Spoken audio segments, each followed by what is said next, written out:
こんにちは、ずぎです。どうも今回もご視聴ありがとうございます。今回は、この白い冷蔵庫にこの Amazon でまた購入した激安の 10m、2000円ぐらいだったかなの、リメイクシート、今回は木目になるんですけど、こちらの方を、ちょっと貼って、なんかね、白で目立つ、なんかあれね、味気ない、冷蔵庫をちょっとね、こういう感じの木目にして雰囲気を出していけたらなと思います。じゃあやっていきましょう。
お疲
れ様です。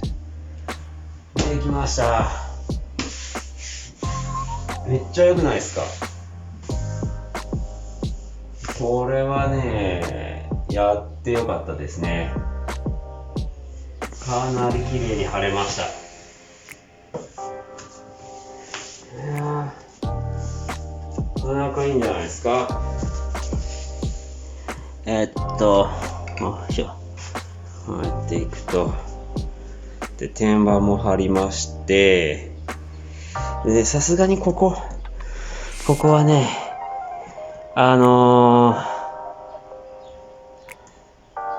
こういうところ難しくてちょっと断念しました。